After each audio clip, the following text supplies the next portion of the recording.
This is how I paint a fast, bold color Santa painting. I get my paint and I get it all onto my palette before I even lay down one brushstroke. I like to have everything ready, all my colors mixed. This is how I do it. Lots of white, lots and lots of titanium white, because I mix all my colors before I start painting and I need lots of values. So lots of white. For this piece, I have some teal, some deep colored blues, a few different yellows. We have green because it's Christmas. I'm putting some orange on right here. And of course, Christmas, we need some red. You cannot not use red at Christmas. At least I don't think so. Then I take some time and I mix my values. I mix what I call color strings. I put white into every single color that's straight out of the tube, and I make several different versions of those values. Then I take the colors on my palette and I mix them together. It could be a free-for-all if you've never done it before, and just see what you get. There is zero harm in seeing what you get. Most likely, and I can tell you this happens every single time I'm in the studio, I get some incredible colors that I absolutely love, and I get a few that I never use. So just get on your palette and mix some colors.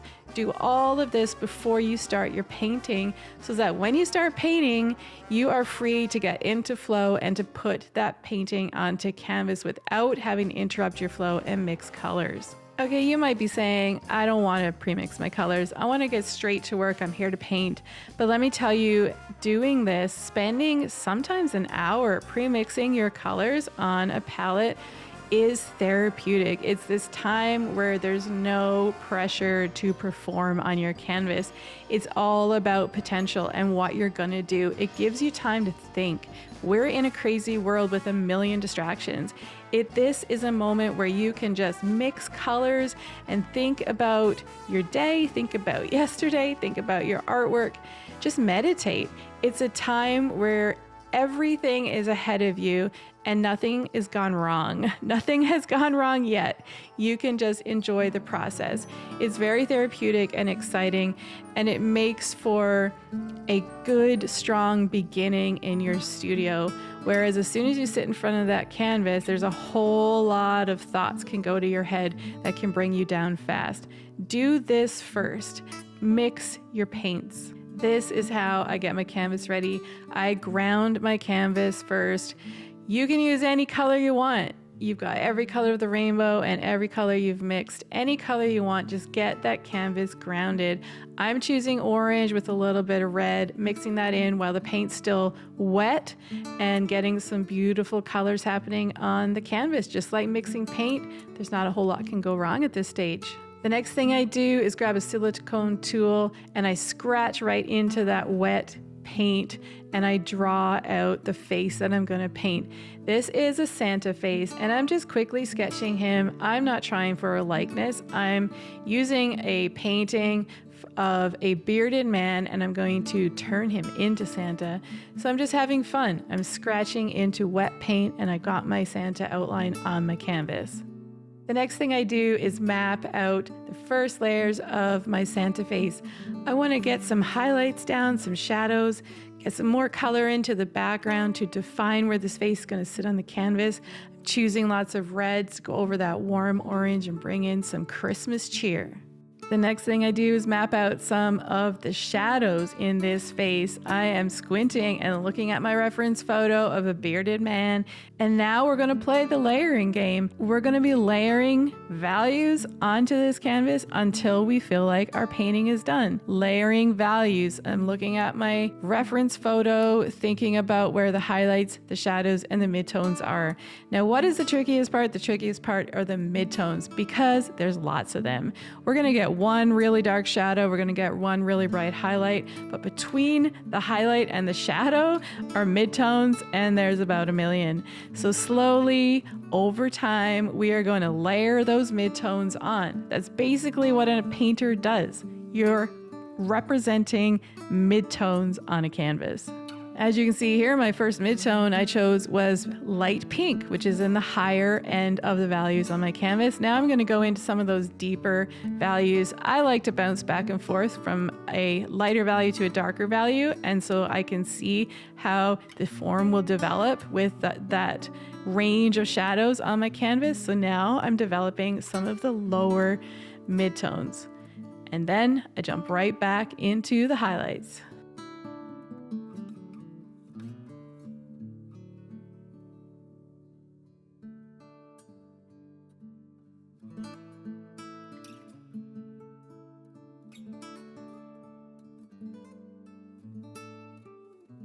This is one of my favorite ways to do texture. I love layers, as I've already said, and I love texture. For one of the bottom layers of the beard, I am getting a really wet brush and I'm layering in some drips. I don't know what's going to happen when I put some more layers on top of this, but I do foresee that some of these drips are going to show through and there's going to be tons of texture in his amazing Santa beard. I'm working fast on this piece and I really want him to develop quickly, maybe half an hour, maybe an hour. So I'm moving around quite a bit. I want those drips to dry. They're really, really wet and they're going to take a little bit of time to dry. So I'm jumping back up into his face to develop some of those shadows, some of that form, get his eyes to kind of start coming alive. While I'm painting, there's a lot of thoughts going through my head and it feels impossible to tell you exactly what's happening in my mind. I can tell you, but I can also want you to know that these thoughts are lightning fast because I've done this a lot. It takes time to get these thoughts to work for you and not against you. And still, sometimes they work against me. So don't think I get it right every single time.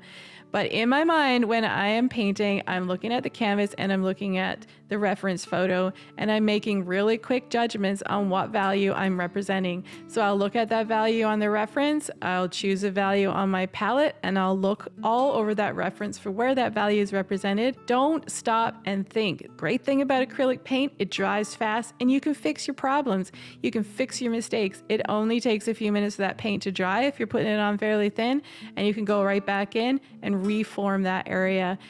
Don't hesitate because you're scared of making a mistake. Just keep moving forward. Lightning fast thoughts. Make a connection between the reference and the canvas and lay down a color. If it doesn't work, change it. This is another way I add texture into my work, and especially when I'm doing Santa or a bearded man, I allow my brushwork to just dance across the canvas. This is a part of those lightning fast moves that I'm making, looking at the reference, seeing how that hair moves around the face, how the shadows and the lights hit the hair in the beard. And then I need to let that dry so I can go back in and work some more on that beard in a few minutes. So I'm back into the face. This time I'm bringing in some warmth. The colors that I've been using so far are a little bit on the cool side. Even though it's red, it might feel like it should be warm, but I've been using a cool red. So I'm going to bring a little bit of warmth back into his face. Again, quick thoughts, quick moves, getting that brushwork laid down quickly. I want this painting done in a very short amount of time. So I'm moving fast. This is how I do detail. First thing I do is grab a smaller brush. I like to use a flat brush, one that's slightly angled so there's a little bit of a point on the end, just so I can use that brush to make a whole ton of different brush strokes at once. I can get a thick one by pushing hard down on it. By using the edge, I can get some nice thin lines, and by using that point, I can get some really fine details. This is a great brush to be using when I'm working on something like the eyes. Now, I am not a fine detail painter. I love to be loose and bold in what I'm doing, but there are parts, especially in the eye, where you want to get a few details in and make sure you represent that emotion and that story that you are telling well.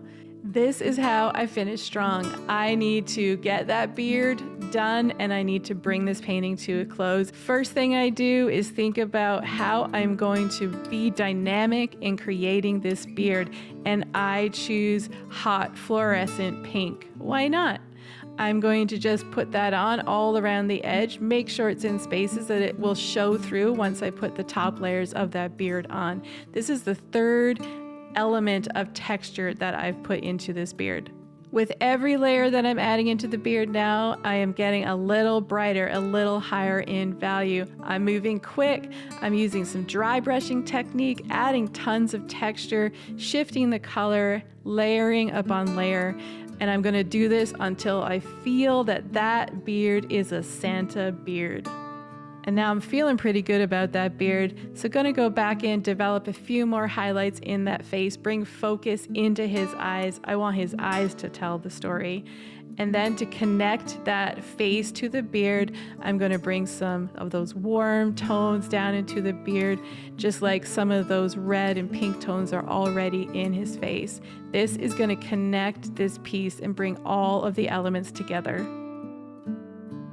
And this is how I bring a bearded Santa Claus to a close. This is how I finish strong. The final layer of texture is going to be splatter. I just fill my brush with some thick white paint, and I quickly, without a whole ton of thought, because as soon as I start to think, I start to doubt, I just splatter all over that canvas. Lots of big splatter and some smaller fine splatter. In the end, before that has enough time to dry, I'm going to grab a wet paper towel and just wipe out any little dots that got in my way, for instance, over the nose, probably in the eyes, and get rid of some of that splatter. But I don't want to wipe it all off because this is where some real beautiful textural elements will come into play. And that's how I paint a fast and bold Santa painting.